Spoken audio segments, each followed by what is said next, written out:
So what's the latest you're hearing regarding all the Jalen Brunson buzz? I know that's what all our listeners are most curious about. Jalen Brunson and the Mavs, is he pretty much 1 foot out the door at this point? No, he's pretty much 2 feet out the door. Oh. Come on. Like, oh, okay. Well, there's a meeting now. Must mean there's been no tampering, right? So, yeah, I mean, the Mavericks are going to go up there. They're up there, and, they're going to go through the meeting, but there's not any optimism. It would be, at this point, it would be absolutely shocking for Jalen Brunson to change his mind. And look, there's a variety of factors here. Number one, the Knicks are willing to pay him significantly more than the Mavericks are willing to put on the table. That's obviously a big part of it. Number two, the Knicks can say, hey, here's the ball. This is your show. That's obviously not a situation that is going to present itself with the Mavericks. This is rightfully Luka Doncic's team.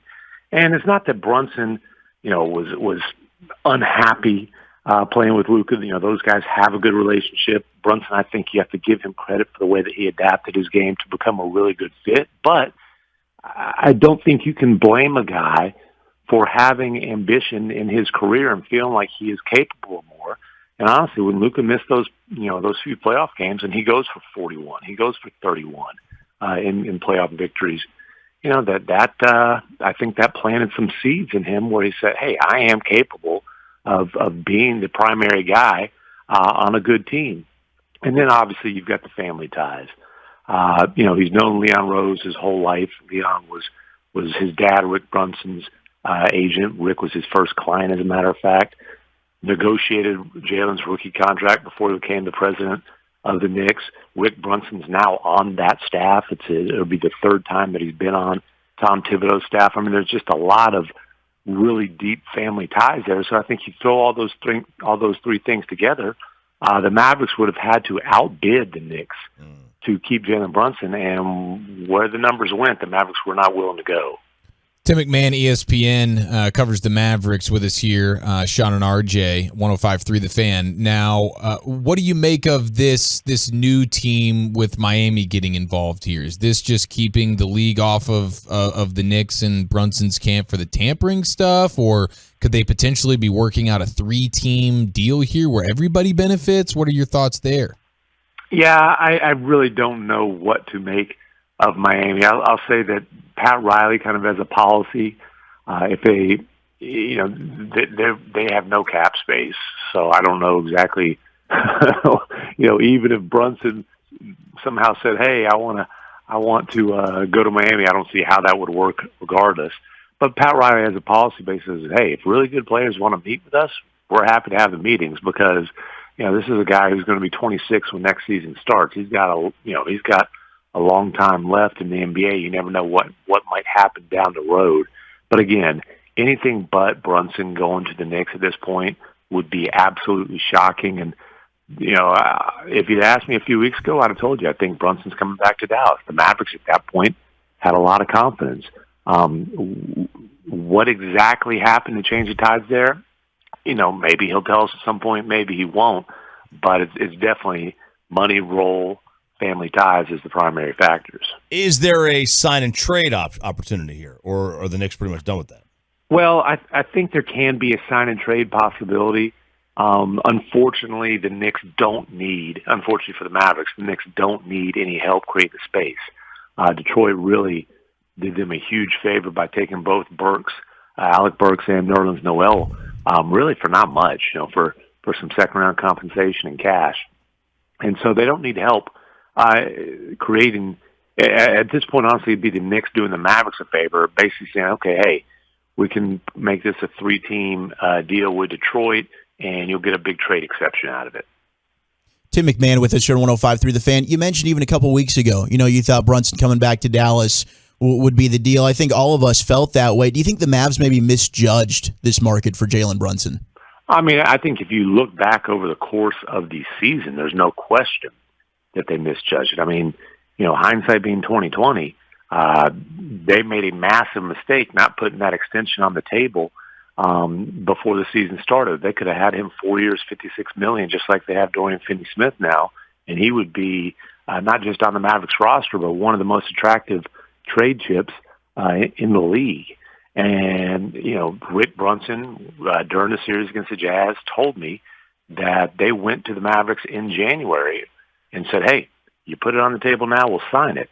The Mavericks did not put it on the table until after the trade deadline, just like they did with Finney Smith. And it was a calculated risk.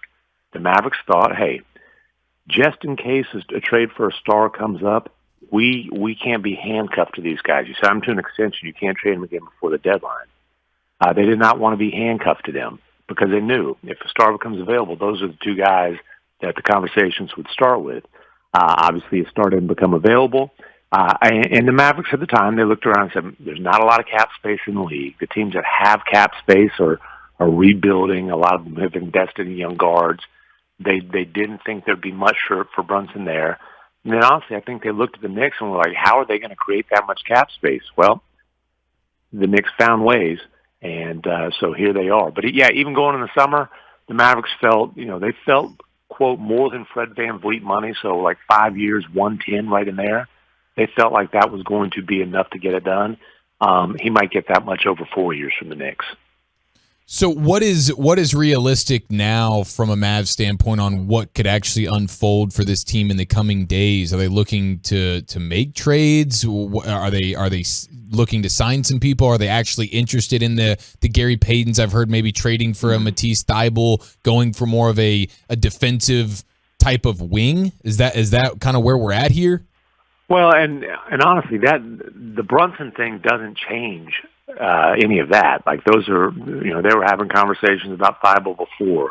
They had interest in Gary Payton II before. The problem with Brunson leaving is you don't get, it's not like you get cap space. You're over the cap, so you don't get an opportunity to replace him. The hope as far as that goes is, hey, Spencer Dinwiddie was good last year. He's, further removed from that knee surgery. Hopefully he'll be better.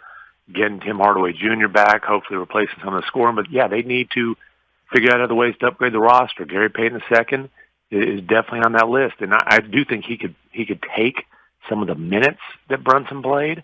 But, he's obviously he's not a creator. He's not a guy who's going to get you, 20 and 7 if Luka needs to sit out a game or 41 and 41 and 6 or whatever it was in a playoff game. I think Payton could be a great fit. Now, there's a lot of interest in Payton. But, they are definitely looking at, and I think Goran Dragic ends up here. We'll see. He's had a great career. We'll see how much gas he has left in the tank. Maybe he can help you replace a little bit of what Brunson gave you. But they'll, and as far as trades go, I mean, Nico's going to have the phone to his ear. I can guarantee you that. I can't sit here and tell you I think there's something that's going to necessarily materialize. Two other names I want to throw at you that we've seen and heard whispers about. Malcolm Brogdon of the Pacers, and I don't know how, he's got a lot of injury issues there as well, and that the Mavs certainly were linked to a couple of years ago, Kemba Walker, who might get bought out here. Is there still interest there from a Mavs standpoint?